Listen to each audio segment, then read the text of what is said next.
you so much in this, Dr. Kenneth. Federal High Court sitting in Kaduna State has ordered an interim forfeiture of the sum of 1.37 billion naira allegedly diverted from the coffers of the state government into a private account during the administration of former Governor Nasir El-Rufai between May 2015 and May 2023.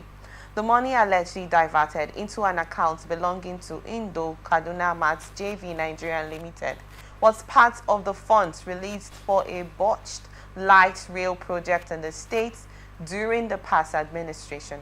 The presiding judge, Justice H. Buhari, issued the forfeiture order in February 28, 2025, following an ex parte application brought before the courts by the Independent Corrupt Practices and Other Related Offences Commission, which traced the diverted funds to a private bank account. The judge also directed ICPC to publish a notice in 2 national newspapers calling for persons, whether human, juristic or artificial, having interest in the property to show cause in court why the aforesaid movable property should not be permanently forfeited to the federal government. The ICPC had on February 14, 2025 filed an ex parte application to the court seeking the recovery of the money. The commission argued that the light rail project was never executed under the El-Rufai administration, thereby depriving the people of Kaduna State of the benefit of the rail transportation system which the fund was meant for. This is an alleged situation. Considering the fact that El-Rufai has actually been criticizing the present-led administration of Bola Ahmed Tinubu, I really don't know what to say about this, but I'd love to get your thoughts on this, please, sir. I was just smiling as you were giving the brief. Maybe because of a certain level of awareness, seeing that El-Rufai have become very active in criticizing his former friend and all that. Any news, negative news that his name is brought into somehow, it might just be intended to rubbish him. I'm not saying he's innocent. If a certain allegation or crime or fraud happened under his watch, he should be held accountable. He should explain. But then it's also possible that all this is just intended to just drag his name into the mud. Now, there are questions I want to ask. For instance, that is the state government. They say the agency responsible where the money was diverted to is a state government agency. But they also made reference to the money being found in a private account.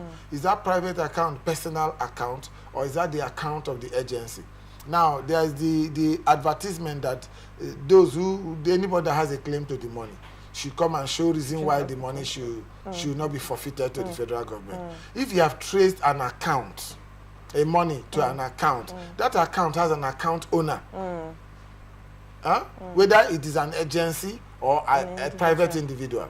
So why are you now advertising that whoever, like you found money in somebody's house, in somebody's bedroom, and you're still going to the market square to ask, say, whoever kept this money or owns this money should come out and say whether it is his money or not his money. But you actually found it in somebody's bedroom, in his locker. Why not tell us who this person is? Why not call this person out? Why not drag this person to the court? So if you ask me, some of that mystification is just intended to keep the name of El-Rufai and his government as the center of the whole matter. So let's hope that he's innocent. Let's hope that he's able to defend himself. In any case, if he's guilty or there are operatives in the state under him that are directly responsible, they should answer. But they should be called out.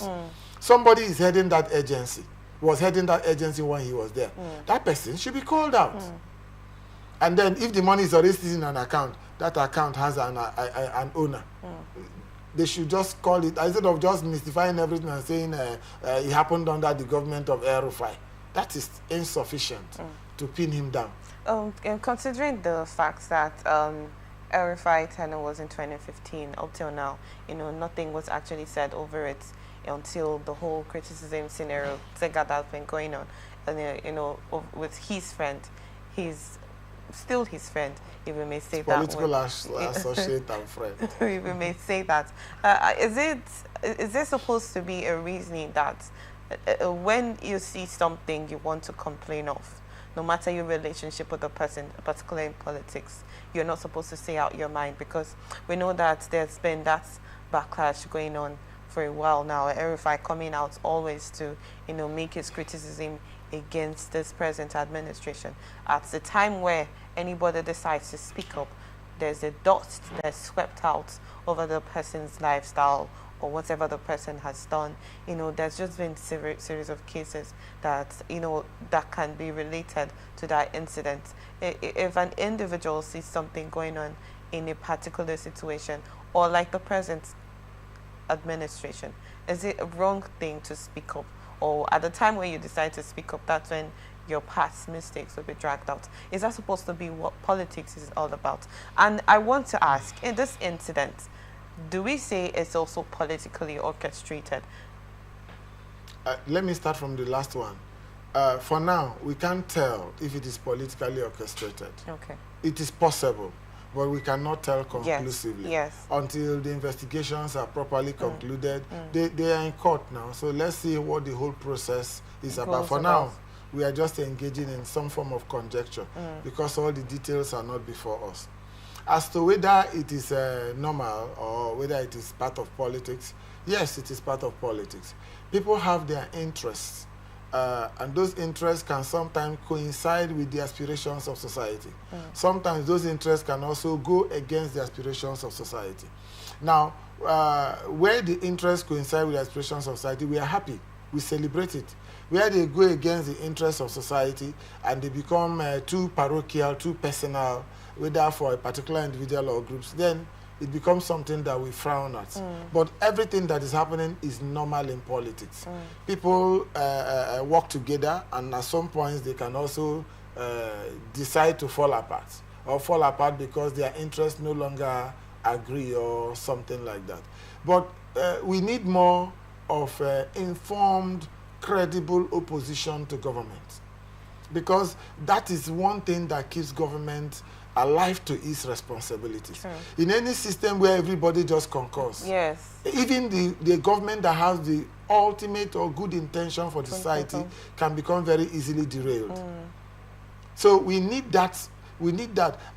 This other human rights lawyer and activist, what's his name? Not Pharaoh. To me, great. He's doing a good job. There's this other lawyer that worked. No, not sorry. That worked with that was already very active when Gani Fawemi was in what's his name again?